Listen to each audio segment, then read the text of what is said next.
Olá, queridas irmãs, queridos irmãos. Começamos mais um programa, O Espírito da Letra. Agora, com a alegria especial de termos um novo livro, uma obra maravilhosa. Depois de todas as que nós já pudemos aprender lendo, nós iremos começar um livro muito especial. Você já ouviu falar, de causa e efeito?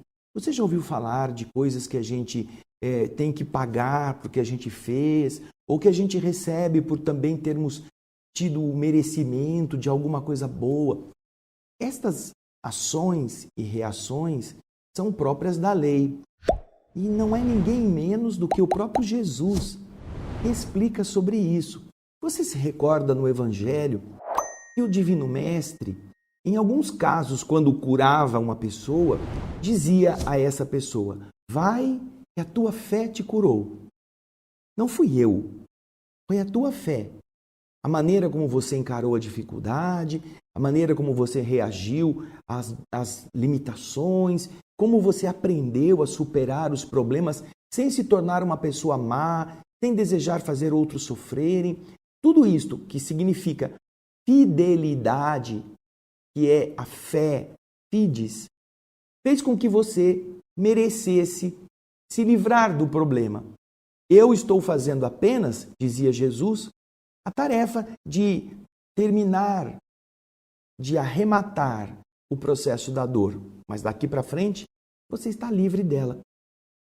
Agora, para outros, que aliás era a maioria dos casos que Jesus cuidava, ele dizia: depois de tratar a pessoa, vai e não tornes a pecar. Quando ele fala isso, ele está dizendo: isso que você está sofrendo é próprio de quem pecou, é consequência. Que interessante. Essa forma de ensinar do Divino Mestre é muito preciosa.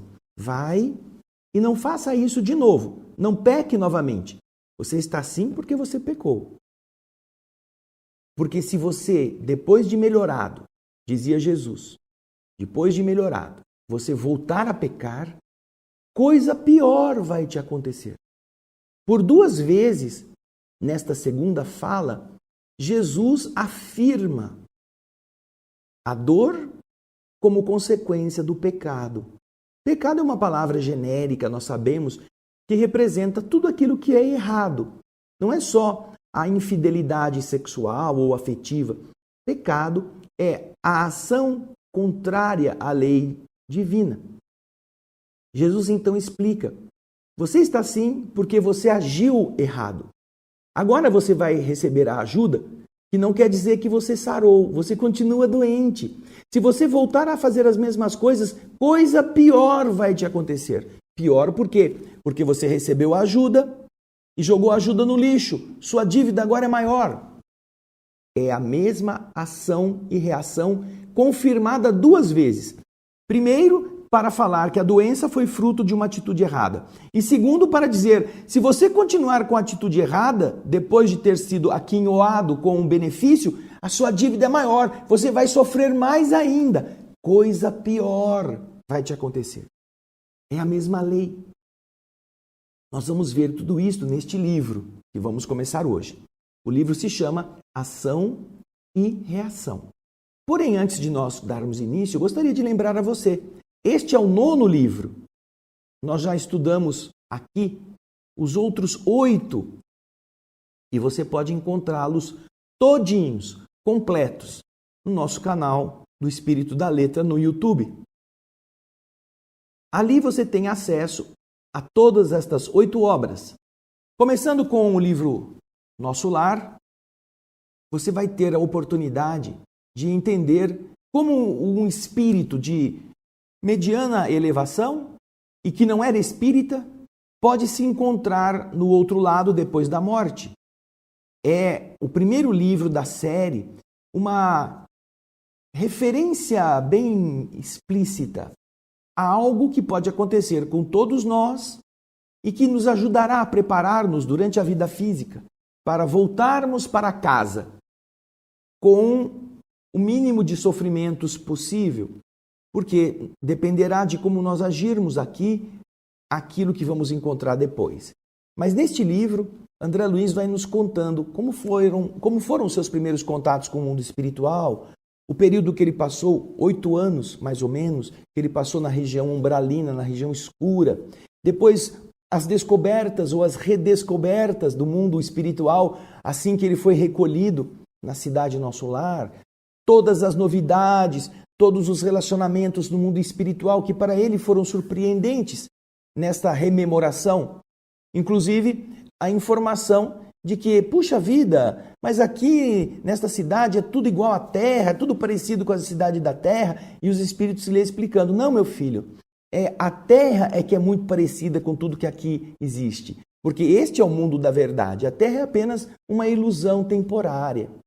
Você vai então ver em Nosso Lar todos estes entremeados relacionamentos, trabalho, relação afetiva, a oportunidade de aprendizado, a distração, o campo da música, o parque das águas, os ministérios que administram a cidade, a responsabilidade dos ministros, como o trabalho ali, o trabalho voluntário é contado ou medido, tudo isso vai estar em Nosso Lar. Então, é um verdadeiro alerta para aqueles que ainda não foram para o outro lado da vida. Depois do Nosso Lar, André Luiz vai nos relatar a história em que ele, Vicente e Aniceto, o instrutor, vão passar um período na Terra. É a primeira excursão que ele faz de aprendizagem. E uma excursão que nasce em Nosso Lar e que, ao invés de utilizar os caminhos normais de deslocamento entre as cidades espirituais num plano vibratório e a Terra no plano denso, o instrutor Aniceto faz com que eles vão caminhando lentamente, vão descendo, para ele entender como que é a atmosfera, o ambiente que une essas duas realidades, né? E então eles param depois em um determinado ambiente, um posto de socorro que existe na região intermediária, e de lá eles passam alguns momentos interessantes, você vai ver a beleza das relações entre as criaturas que se querem, vai ver as reuniões que existem nessas instituições, mesmo em regiões bastante densas. Você vai ver as múmias, os espíritos que estão mumificados depois que desencarnam e estão lá sendo cuidados até que eles despertem dessa letargia. Você vai ver depois a vinda ao plano da Terra, agora com um instrutor explicando como as coisas são, as relações que agora André Luiz pode ver mais facilmente, porque já está mais preparado, os equívocos das pessoas que vieram do plano espiritual para entregar uma mensagem e que se equivocaram, não fizeram, deixaram de cumprir a tarefa. A casa de Isabel, nos 8, 10 capítulos, ou menos até uns 5 capítulos finais, vai explicar para a gente a importância da reunião dentro de um ambiente preparado, a reunião mediúnica, os benefícios que ela traz. Tudo isso vai estar no livro Os Mensageiros. Vai falar sobre a desencarnação do Fernando. Vai lá ver que interessante, bem lá no finzinho. Depois desse livro Os Mensageiros, não é? Nós vamos para o livro Missionários da Luz. Missionários da Luz faz uma abordagem muito bonita a respeito de muitos assuntos. Porém, principalmente, o processo reencarnatório de Segismundo. Como acontece a reencarnação de um espírito razoavelmente evoluído? Mais ou menos, um espírito mediano. Cada reencarnação tem uma peculiaridade. Porém, para um espírito de mediana evolução, como é o caso de Segismundo, você verá quanto trabalho, quanta preparação, quantos cuidados para se ter um corpo. E quem era Segismundo? Segismundo havia matado um outro homem. E isto era uma coisa que pesava no seu processo de aprendizado. Mas mesmo assim, ele teve merecimentos para poder receber o amparo reencarnatório. E este amparo vem com um conjunto de informações a respeito de quem serão seus pais, como se fará o novo corpo. Você vai ver antes da reencarnação, no capítulo 12, os mapas que são construídos no pavilhão de desenho, onde os espíritos reencarnantes, aqueles que se propõem a renascer, vão pedir ajuda para que seu organismo tenha determinadas peculiaridades, determinadas deficiências, determinadas facilidades na formação biológica. Tudo muito, muito, muito maravilhosamente bem explicado. É muito importante este livro. De todos os livros que nós lemos até agora, este é o livro mais revelador, que tem mais notícias atrás da letra. É aqui ele traz mais informações a respeito. E nós estaremos falando sobre todas elas nos nossos diversos capítulos. Depois deste livro que fala da reencarnação, mas fala de outras coisas muito importantes também, nós estaremos aprendendo sobre como morrer, o livro Obreiros da Vida Eterna.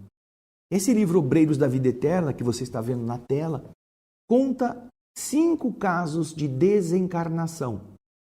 Entre outros assuntos, como é que os espíritos preparam as pessoas no processo desencarnatório. Missionários da Luz falou da reencarnação. Obreiros vai falar da desencarnação. Pessoas de diversas procedências religiosas estão sendo preparadas para voltar à vida espiritual. Há muitas outras informações a respeito, mas, basicamente, o conteúdo principal desta obra vai falar sobre a desencarnação de pessoas indiferentes, de algumas pessoas devotadas ao conhecimento espírita, de um católico muito fervoroso, de uma pessoa evangélica protestante e de uma dedicada serva do bem, Adelaide Câmara, uma médium do Rio de Janeiro, que é muito conhecida também na doutrina espírita pelo pseudônimo de Aura Celeste. Ela era poetisa, ela escrevia. E você vai ver a parte final deste livro, o relato que André Luiz faz do processo de desencarnação dessa irmã, que lá no Rio de Janeiro estava trabalhando, estava unida a um orfanato, um lar de crianças que existe até hoje. E nós mostramos a vida desta devotada serva do bem. Nós fizemos um capítulo à parte explicando quem foi essa mulher. Tudo isso no Obreiros da Vida Eterna. Depois do Obreiros, nós vamos para No Mundo Maior. No Mundo Maior fala sobre o cérebro. O que acontece, como são as relações das diversas partes do cérebro, o que cada uma faz e como nossas debilidades emocionais repercutem em nosso cotidiano, apontando, atestando essa deficiência em determinada área da nossa mente, a diferença entre a mente e o cérebro como uma ferramenta e a mente como o foco principal que usa a ferramenta. Este livro é muito importante para todos os que estudam essas realidades do pensamento, das ações mentalmente positivas ou negativas, a interferência da afetividade desajustada, os complexos de culpa, aquela área do ciúme, do coitadinho de mim, por que isso comigo? Tudo estará muito bem explicado neste livro, no Mundo Maior, não é? Depois do livro No Mundo Maior, nós vamos para uma outra obra muito importante. Agora esta outra obra vai falar sobre o processo de obsessão. É o livro Libertação. O livro Libertação é Eu duvido que você vá ler esse livro e não vai chorar. Esse livro é maravilhoso. É uma verdadeira aula de como os espíritos amigos procuram sempre envolver tanto os encarnados que estão sofrendo por processos obsessivos, quanto os espíritos que estão causando o processo obsessivo. E neste livro, particularmente, nós vamos encontrar, envolvendo a história, o espírito chamado Gregório, que é a entidade do Papa Gregório VII, Papa da Igreja Católica, que está sendo amparado pelo mesmo espírito que, quando estava encarnada na figura de Matilda, agora desencarnada como sua sua alma protetora, chamada Matilde, está tentando resgatar Gregório. Imagina Gregório. Você vai ver quem foi o Papa Gregório, que ano que ele esteve. E você vai ver também que neste livro nós vamos ter a interferência de um instrutor chamado Gúbio, que na minha opinião é o próprio Francisco de Assis que está ali. Gúbio. Esse é o espírito que o André Luiz, escritor, nomeou como aquele que vai envolver Gregório para que Matilde ajude a resgatá-lo, além de libertar Margarida dessas entranhas obsessivas. Eu duvido que você vá ler esse livro e não vá se emocionar, duvido. Depois dele, nós vamos para um outro livro chamado Entre a Terra e o Céu. Esse outro livro é fenomenal. Por quê? Dentre todos os que André Luiz havia escrito até aqui, este aqui especificamente, todinho, é dedicado a mostrar as relações intrincadas entre os personagens de uma família com os personagens de outra família, as ligações deles todos com os dramas já vividos em outra encarnação. No livro Entre a Terra e o Céu, o livro tem início em uma oração. Você vai entender o poder de uma prece sincera. Uma prece em que uma menina pede ajuda à sua mãezinha para cuidar de uma doente que está na casa dela. A sua madrasta está doente, a segunda esposa do seu pai. E ela faz uma oração para a mãe desencarnada, sem saber que é a mãe que está causando a doença na madrasta, por ódio. Um processo de obsessão. Então a oração que ela faz, que a Evelina eleva à direção da sua mãezinha, não pode ser atendida pela mãe, mas é recebida nos planos superiores, nos departamentos específicos da cidade Nosso Lar, e de lá eles enviam uma comitiva para vir estudar o caso. E então vão ver como poder ajudar a Zulmira, o Amaro, a Odila, o Júlio. E neste livro você vai ver a reencarnação sucessiva do mesmo espírito na mesma família. E por que Júlio precisou perder 2 vezes a vida física? Como efeito da ação que ele praticou. De novo, ação e reação. Esse é maravilhoso, esse livro é muito importante para nós entendermos na nossa casa, na nossa família. Por que às vezes não nos levamos bem com um, temos afinidade com o outro? De onde vem isso? Por que apareceu uma pessoa de fora que veio fazer parte da nossa convivência? Você perceberá que tudo está entrelaçado. E é este livro que dá essa certeza. Depois dele, que é o Entre a Terra e o Céu, nós chegamos no nosso último, que foi nos domínios da mediunidade. Já agora explicando os processos da integração entre o mundo invisível e o mundo visível. Quem é médium, quantas pessoas têm mediunidade e não sabem, quantas criaturas estão tendo reações agressivas por serem manipulados por entidades sem que elas notem, sem que as pessoas que estão sendo agressivas percebam, as brechas mentais que são utilizadas pelas entidades.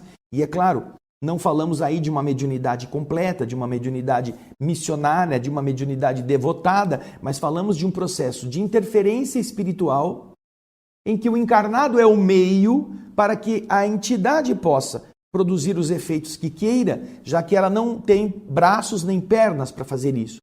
Então, quando o encarnado está disponível, quando ele tem vícios que são agradáveis para os espíritos, quando ele tem uma personalidade, um caráter, um gênio que as entidades gostam também porque são afinizadas, então o encarnado se transforma no meio pelo qual os espíritos atuam. É muito importante este aprendizado, porque além disto, nós vamos ver nos domínios que ele explica diversos tipos de mediunidade. A mediunidade intuitiva, a mediunidade consciente, a mediunidade inconsciente, o desdobramento, a psicometria, a mediunidade como um apostolado, como um mandato mediúnico. E neste livro, nós vamos encontrar a figura de Francisco Cândido Xavier sendo um dos personagens. André Luiz utiliza com outro nome, e nós vamos explicar isso neste livro, que aquela alma que está ali, como a pessoa que tem o mandato mediúnico, e você vai encontrá-la na descrição do livro, é, na verdade, o próprio Francisco Cândido Xavier. Ele nunca admitiu isso de maneira clara, mas nós sabemos que se trata dele por tudo aquilo que nós vamos ler neste capítulo.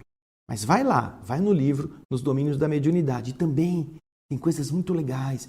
A psicometria, os efeitos físicos, a materialização, reuniões que fazem com que os espíritos mexam nas coisas do mundo material, alterem o estado da matéria, deixem mãos espirituais vibratórias modeladas em parafina derretida para você ter a prova da existência do mundo espiritual.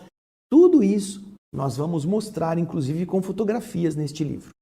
Então, esse é um resumão dos 8 livros. Hoje, nós iniciaremos o 9º livro. E como sempre fazemos, nós começamos com a introdução, que é uma mensagem do Espírito Emmanuel. Você sabe que Emmanuel é o mentor espiritual que coordena o trabalho literário dos espíritos junto a este médium Francisco Cândido Xavier. E este trabalho é coordenado de forma muito precisa, muito exata, muito detalhada. E este livro, como você vai ver, ele foi terminado em janeiro de 1957. O ano 1957 é bastante importante para a doutrina espírita, porque neste mesmo ano comemorou-se o primeiro centenário da chegada ao mundo do Consolador Prometido, com a edição, a primeira, do Livro dos Espíritos. Então, André Luiz escreve uma obra falando sobre essas relações entre os dois lados da vida, e Emmanuel faz o prefácio desta obra, a introdução, comentando justamente este fato. Foi um livro escrito e colocado nesta época para marcar este primeiro centenário. Então vamos agora à leitura deste prefácio. Pegue o seu livro, Ação e Reação, pegue um lápis, uma caneta ou um papel junto para você ir anotando os dados, porque isso serve para você também gravar e para você depois pesquisar. Emmanuel então nos apresenta a seguinte assertiva na introdução. Vamos lá. O título é Diante do Centenário. A 18 de abril de 1957, a codificação de Allan Kardec, as obras que Allan Kardec publicou, sob a proteção do Cristo de Deus, vai comemorar o seu primeiro centenário de valiosos serviços à humanidade terrestre. Um século de trabalho, de renovação e de luz. Para contribuir nas homenagens ao memorável acontecimento, André Luiz escreveu as páginas deste livro. Ao fazê-lo, ao escrevê-lo, nosso amigo revelou ou desvelou uma nesga, uma faixa das regiões inferiores, à qual a consciência culpada se projeta, uma faixa da região trevosa, da região sombria, onde as pessoas que desencarnam com a consciência de culpa permanecem, além do corpo físico, para definir, para mostrar, por isso que André Luiz escreveu sobre isso, a importância da existência carnal. Por quê? Porque ela é um verdadeiro favor da divina misericórdia, com a finalidade de que nós nos adaptemos ao mecanismo da justiça infalível. A justiça vai atingir todos nós. A vida física é o recurso pelo qual você pode estar se corrigindo para que a justiça possa te dar o que você merece em termos de bênçãos. Aí ele continua explicando para nós. É por esse motivo que André Luiz entrelaça, entretece os fios das suas considerações com a narrativa, com contar as relações entre as esferas dos espíritos encarnados e estes ambientes de purgação, estes círculos de sofrimento, onde se demoram os companheiros que já perderam a carne e que se associaram na delinquência, criando pelas suas loucuras, pelas loucuras da própria conduta, o inferno exterior, que nada mais é que o reflexo de nós mesmos. Quando pelo relaxamento e pela crueldade nos entregamos à prática de ações deprimentes, que nos forçam a um temporário isolamento, a uma temporária separação nos resultados deploráveis de nossos próprios erros. Vamos parar um pouquinho aqui. Nós vamos encontrar até aqui a explicação de Emmanuel, por que André Luiz está contando sobre este período no plano espiritual que espera as almas que estão acompliciadas no mal, na crueldade ou na indiferença. Por quê? Porque nós, quando estamos na vida física, temos a chance de nos melhorar. Você acha que a gente renasce para engordar? Para ficar mais rico? A gente renasce só para ficar mais bonito ou para ter mais oportunidades de negócio? Que tudo se construiu no mundo para que nós fôssemos um indivíduo faustoso, arrotando vantagens, grandezas. Será que é para isso? Seria uma perda de tempo, seria uma inutilidade, seria um grande desperdício. Como diria o cosmólogo Carl Sagan, que quando vê o universo cheio de estrelas, diria: ou existem muitos mundos habitados, ou o universo é um grande desperdício. Você acha que a vida pode ser chamada de um grande desperdício? Será se a gente achar que é só para engordar?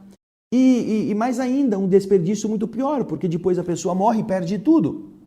Perde os bens, perde o carro, perde a família, perde os livros, perde o conhecimento, tudo vai embora, se não existe nada depois. Agora, se existe alguma coisa depois, então a vida tem que ter outro sentido. Não pode ter esse sentido material. Ela deve servir para nos ajudar a fazer algo que nos seja mais útil. Então ele está explicando que quando nós carregamos na nossa mente todo esse complexo de equívocos, de erros e coisas feias, nós vamos para essa região, que é o inferno exterior, que nossa mente cria. Portanto, essa região escura que nós vamos ver descrita por André Luiz é a consequência dos padrões mentais daqueles indivíduos que a habitam. Vamos agora continuar o texto. Diz Emmanuel: Von List, eminente, destacado criminalista dos tempos modernos, um estudioso da criminologia, não o confundam com Franz Liszt. Franz Liszt é o compositor, o pianista famosíssimo dos românticos, da música erudita, mas Von List é diferente, ele é um estudioso da criminologia. Ele observa que o Estado, o nosso Estado como nação, o governo, como conjunto de leis, na sua expressão de um organismo superior, e óbvio, excetuando-se os grupos criminosos que às vezes, de maneira transitória, arrastam o Estado a funestos abusos de poder, o Estado não dispensa a pena, a punição, para sustentar a ordem jurídica. Só pode sustentar a ordem das leis se quem infringir as leis for punido. A necessidade da conservação do próprio Estado justifica a pena. Com essa conclusão, apagam-se quase que totalmente as antigas discussões entre as teorias de direito penal, uma vez que, nesse ou naquele clima de inclinações políticas, a tendência a punir é congênita, é inata ao homem comum, diante da necessidade de manter, tanto quanto possível, a integridade da ordem no plano coletivo. Isso acontece dentro de casa. Pais e mães estabelecem regras para que todos convivam. E quando um deles não cumpre as regras, ele sofre uma perda. Ele sofre. Quantos pais não dizem a seus filhos: olha, eu quero que vocês tirem boas notas, E se vocês vierem com um boletim muito feio, um boletim ruim, você vai perder as vantagens que você tem aqui. Vou tirar seu celular, você não vai ter mais o carro, você não terá mais os privilégios de passeio, nada disso. Ou seja, uma maneira de ajudar o outro a entender que ele precisa se esforçar. Isto na vida física. Esta teoria da necessidade da punição como um processo de ajudar a manter a ordem no plano coletivo, nós identificamos na vida de relação na Terra. Aí Emmanuel fala assim: André Luiz, o Espírito, porém, nos faz sentir que o Espiritismo revela uma concepção de justiça ainda mais ampla. A criatura não se encontra simplesmente subordinada ao critério dos penólogos, aos estudiosos da criminologia do mundo, que são considerados cirurgiões eficientes no tratamento ou na extirpação da gangrena social. Não! Se os penólogos são esses que tratam ou extirpam a gangrena da sociedade, André Luiz diz que pelo conhecimento espiritual, a nossa necessidade de entender isto vai muito mais além perante o mundo espiritual. Isto é uma concepção de justiça ainda muito mais ampla. Quanto mais esclarecida é a criatura, e aí vamos ver o que é esse significado, quanto mais esclarecida é a criatura, tanto mais responsável. Entregue naturalmente aos arestos, às soluções, às decisões daquelas dificuldades produzidas pela própria consciência. Quanto mais esta pessoa tem esclarecimento, quanto mais ela seja responsável, mais ela está naturalmente submetida àquilo que a sua consciência diz que vai ser o resultado de seus atos, seja aqui na Terra, seja fora dela. Todas as vezes que se envolve nos espinheiros da culpa. Todas as vezes. Você que tem problema de garganta, você sabe que quando você toma sorvete, quando você toma uma coisa muito gelada, certamente você vai ter dor de garganta, vai ter febre. E aí quando você arrisca, porque é gostoso, e depois você começa a se sentir mal, você fala assim, ai meu Deus, por que eu fui fazer aquilo? Eu sabia que eu ia ficar com essa dor de garganta. A mesma coisa com os vícios, com os equívocos morais. Todos sabemos que vamos fazer alguma coisa que não é boa quando estamos para fazer. E por que fizemos? Porque quisemos correr o risco. Então, todas as vezes que nós fazemos isto, que esses espinheiros da culpa nos envolvem, nós acabamos sendo a nossa própria punição. É o que Emmanuel está falando. Agora, continua o texto. Estas páginas, deste modo, guardam o objetivo de realçar, de salientar que os princípios codificados por Allan Kardec abrem uma nova era para o espírito humano, empurrando, levando a investigar-se a si próprio, no reajuste dos caminhos traçados por Jesus ao verdadeiro progresso da alma.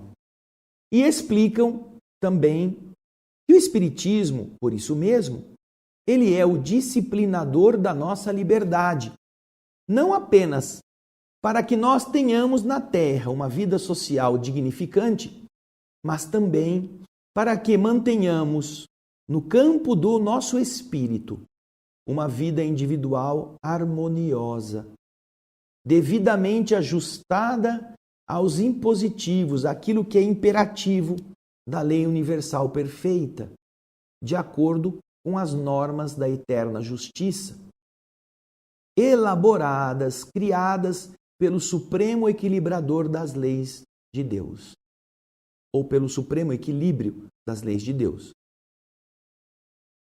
Este supremo equilíbrio das leis de Deus representa o fiel da balança. Alguém criou leis perfeitas? Você pode estar de um lado ou de outro, você pode estar a favor ou estar contra. Mas todas as vezes que você está a favor, você se beneficia. E todas as vezes que você se coloca contra, você causa prejuízos, causa turbulências e você vai sofrer com isto. Por isso que esse texto está falando, este livro todo, sobre como você pode, entendendo as dificuldades e os desafios, aproveitá-los para construir-se de uma forma melhor.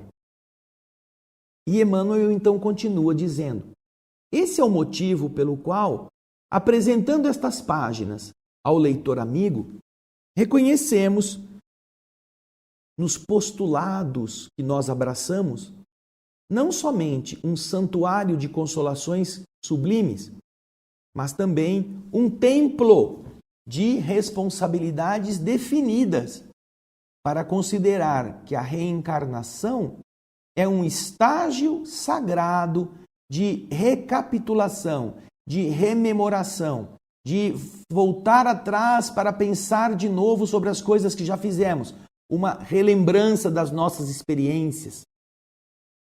A encarnação é isto. E que a doutrina espírita, revivendo o Evangelho do Senhor, é um facho brilhante na estrada evolutiva, iluminando-a, obviamente, nos ajudando a regenerar o próprio destino para a edificação da felicidade real. Como você vai construir uma felicidade duradoura? Como você vai construir uma felicidade que não acabe? Uma felicidade que não seja fumaça, que não seja uma miragem no deserto.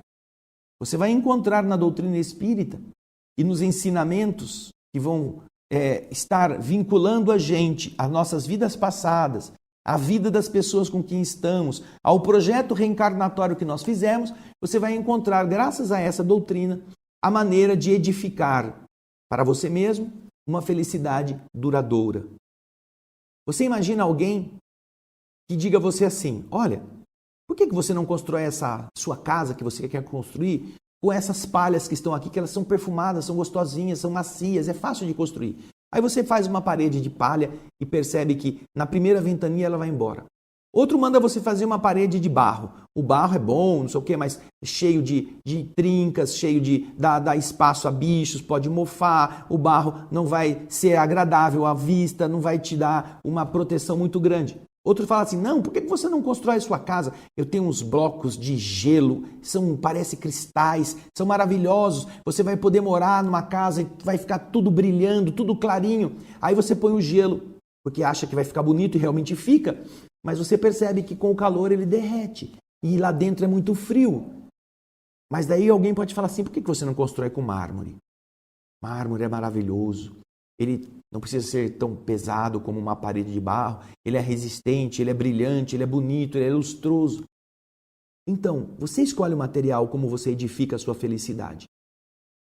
Fazendo essa comparação com os materiais da terra, os espíritos nos ajudam a entender que nós poderemos construir nas ilusões, nas aparências, nos vícios ou nas virtudes.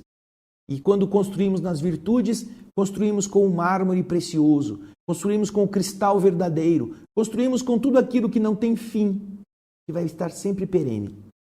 Portanto, Emmanuel continua nos dizendo, ao final, em resumo, André Luiz nos demonstra que as nossas possibilidades de hoje nos vinculam, nos ligam às sombras de ontem, exigindo de nós trabalho incansável no bem para a construção do nosso amanhã, sobre as bases redentoras que Jesus estabeleceu.